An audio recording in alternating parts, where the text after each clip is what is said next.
Umayong adlaw sa inyong tanan, sa ating lahat. Good day po.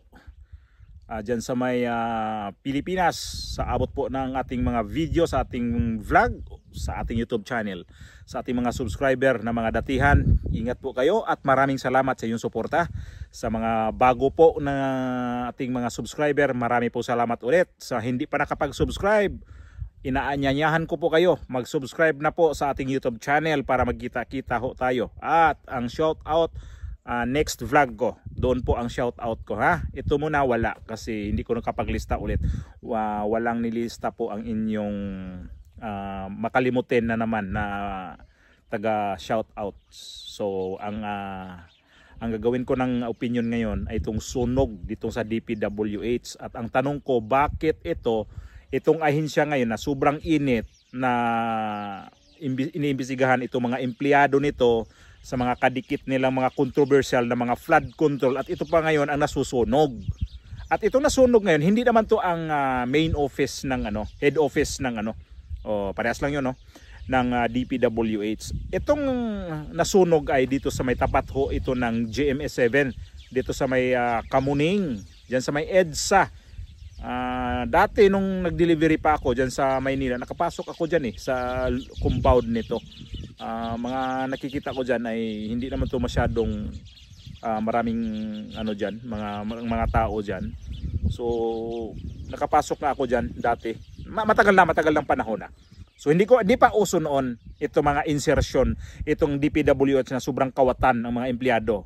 Noon pa yon, mga siguro halos lagyan na lang natin mga 20 years mahigit na. Nakapunta ako dyan. So ang tanong ko nga dito, bakit ito pa yung nasusunog? Sa dami-daming pwedeng masunog, dapat isama na lang itong Malacanang din, no? Bakit ang DPWH, bakit ko nasunog? Bakit ko nasabi isama na lang itong Malacanang, lintik na yung Malacanang na yan?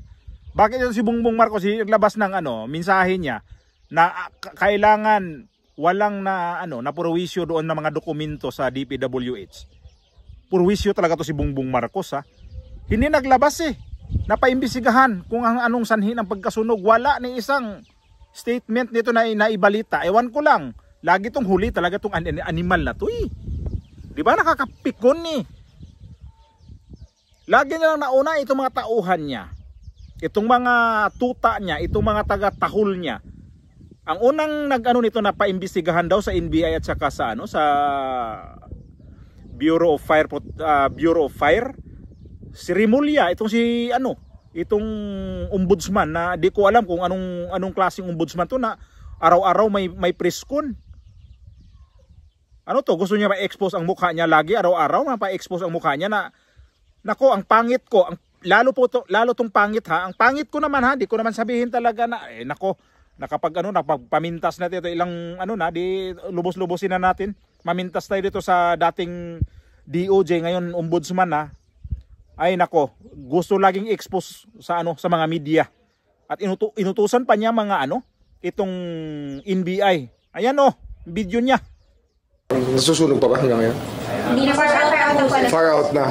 But I am asking the NBI and the BFP to check if there's arson. Kung ito'y sadyang sinunog o aksidente. Madali naman malaman niya kung arson yan.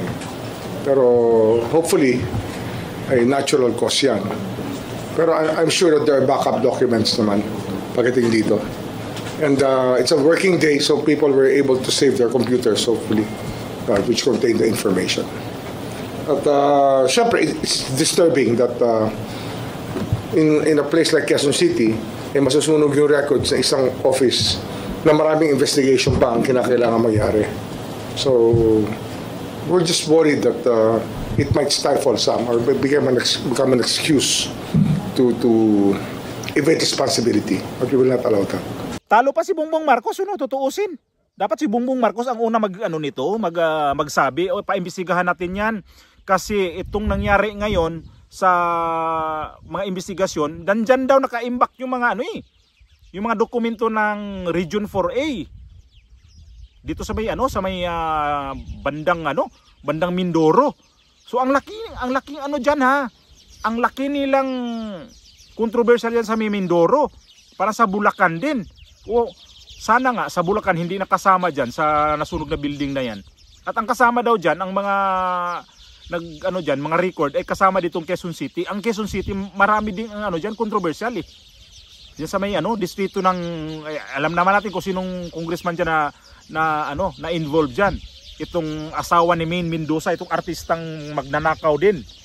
Sino pa?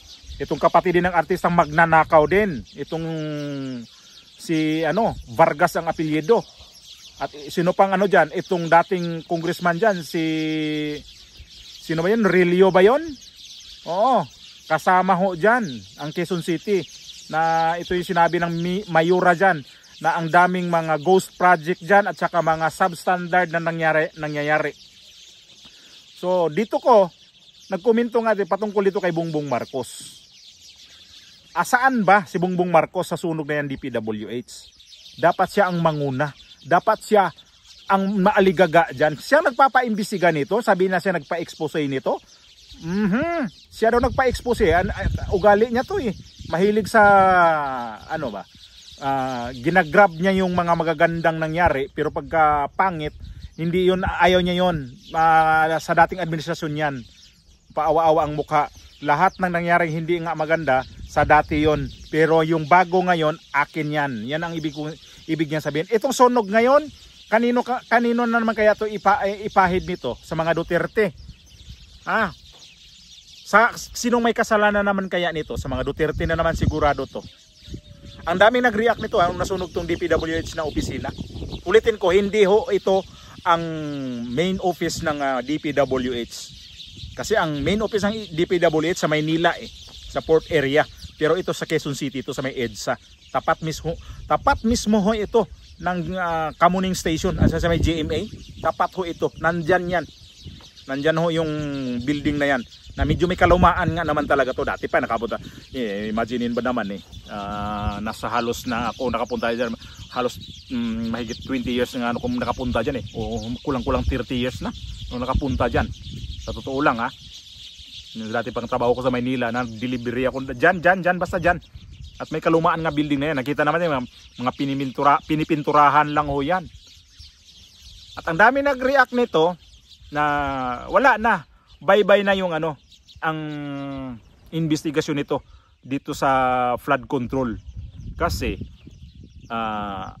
dyan nga, iniimbak nila.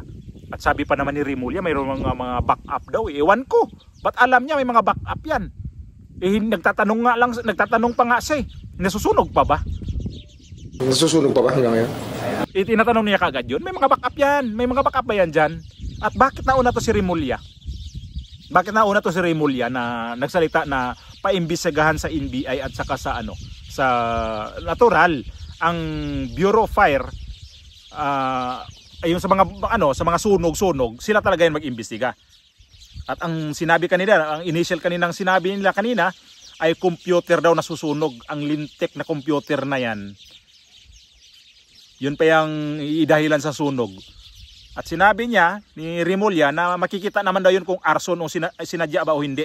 I am asking the NBI and the BFP to check if there's arson. Kung ito'y sadyang sinunog o aksidente.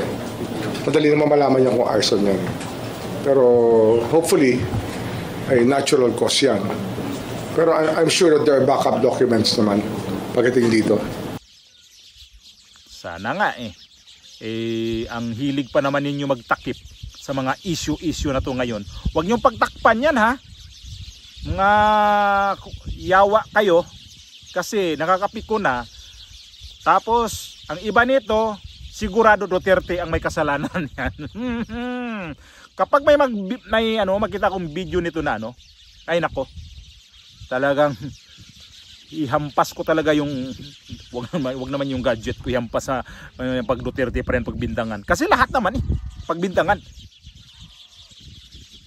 Tanong ko nga nito, bakit itong si Presidente Bongbong Marcos hindi dito hindi nagresponde nito sa sunog? Kailan pa siya magresponde? Bukas na naman. Kailan siya magresponde? Sunod na araw. Yung paabutin na mga ilang araw pa. Tapos inspection. Sana nga may inspection to siya. Sana nga matusok ng pako.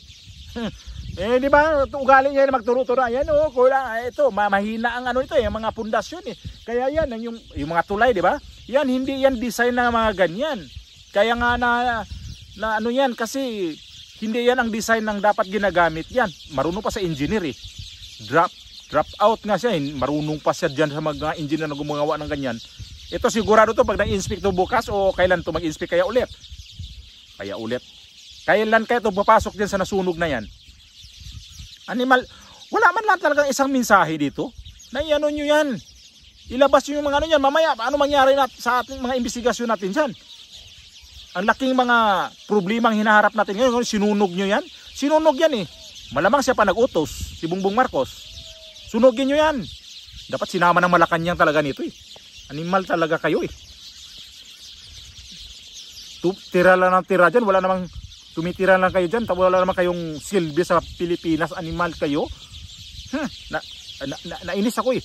Ito si ipal ng Rimulya, sobrang ipal eh. Grabe. Siya pang napapriskon, siya pang nagsabi, at mayroon kong nakitang video niyan, nagkomento niyan, na before daw masunog yung building na yan, ng DPWH, nagtaka daw, kasi may nakakita na may mga bumbiro na sa likod, nakaparada na. Hindi planado. Ano to, planado? Yan ang sabi. Mayroong nakakita na may mga bumbiro na nakaparada sa likod. Kaya, planado. At sino nag-utos nito na sunugin? Palagay ko ang nag-utos nito kung sunugin man yan.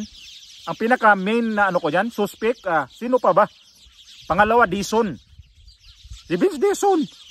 Para dadaming ano niya, dadaming imbestigahan niya. Para sabihin niya, hindi ko makanda ugaga sa trabaho ko ngayon. Ikaw, Dizon ha, namumuro ka na rin eh.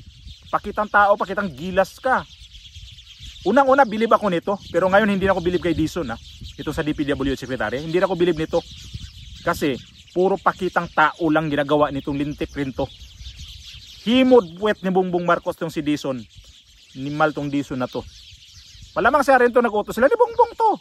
Malamang. Nimal kayo eh. Wala nga rin siyang statement dito eh. Sino nag-utos kaya talaga nito na sunugin niya? Sinunog yan. Nagkataon pa ngayon sa kasagsagan ng investigasyon. Sino maniwala dyan? Ang daming mga tao dyan, puro positibo ang ano niyan. Ang pagkasabi na sinunog yan. Lahat yan na nakikita ninyo sa mga ano yan, sa mga social media. Sinadya yan. Para mapatakman, para lahat yan sunog yung mga ebidensya. At sabi pa nga ni Rimulya, may backup naman daw yan eh. Ba't alam niya na may backup?